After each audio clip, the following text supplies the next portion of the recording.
തൃശൂരിലെ Lulu international convention സെന്ററിൽ K P. നമ്പൂതിരീസിന്റെ 100 years സെലിബ്രേഷന്റെ ഭാഗമായി നടക്കുന്ന ഒരു വലിയ ഈവന്റിലാണ് ഞാൻ ഇപ്പോൾ ഉള്ളത്. 100 വർഷത്തെ പാരമ്പര്യമുള്ള കെ.പി. നമ്പൂതിരീസ് ഹെർബൽ പ്രോഡക്ട്സിന്റെ ക്വാളിറ്റിയും വിശ്വസ്തതയും ഞാൻ പറയാതെ തന്നെ നിങ്ങൾക്കറിയാമല്ലോ.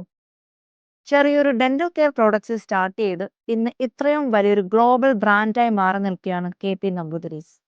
പ്യൂരിറ്റി, ക്വാളിറ്റി ആൻഡ് ട്രസ്റ്റ് ഇതൊക്കെ ഉറപ്പു നൽകുന്ന വൈഡ് റേഞ്ച് ഓഫ് ഹെർബൽ പ്രോഡക്ട്സുകളാണ് ഇവർക്കുള്ളത്.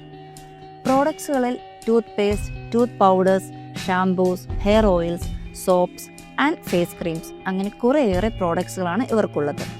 ബ്രാൻഡിന്റെ മാനേജിംഗ് ഡയറക്ടറായ കെ ഭവദാസൻ സർ, ചീഫ് ഗസ്റ്റുകളായ Kalyan jewellers MD TS Kalyanaraman sir, Vaidyaratnam MD ET Neelakantan sir, flowers TV and 24 news MD R Sreekandan Nair sir, CII, KSSIA, MSME കൂടാതെ മറ്റ് ബിസിനസ് ലീഡേഴ്സും ഇവിടെ ഉണ്ടായിരുന്നു. ഒപ്പം വലിയൊരു എന്തൂസിയാസ്റ്റിക് ക്രൗഡ് തന്നെയായിരുന്നു ഉണ്ടായിരുന്നത്. കൂട്ടത്തിൽ അടിപൊളി സ്റ്റേജ് പ്രോഗ്രാംസും ഫെലിസിറ്റേഷൻസും ഒക്കെ ഉണ്ടായിരുന്നു. കെ.പി. നമ്പൂതിരീസിന്റെ 100 വർഷത്തെ ജേണിയും ഫ്യൂച്ചർ പ്ലാൻസും ഒക്കെ നമ്മളുമായിട്ട് ഷെയർ ചെയ്തു. എല്ലാവരും ഞാനും ഒരുപാട് എക്സൈറ്റഡ് ആയിരുന്നു. മോർ ദാൻ 40 ഇയേഴ്സ് ആയിട്ട് കൂടെ ഉണ്ടായിരുന്ന എംപ്ലോയീസിനെ ആദരിക്കുന്ന ചടങ്ങും എന്റർടൈൻമെന്റ് പ്രോഗ്രാംസും ഓൾസോ ഫൺ ആക്ടിവിറ്റീസും ഉണ്ടായിരുന്നു. ഇനിയും 100 വർഷങ്ങൾ കെ.പി. നമ്പൂതിരീസ് തുടരട്ടെ.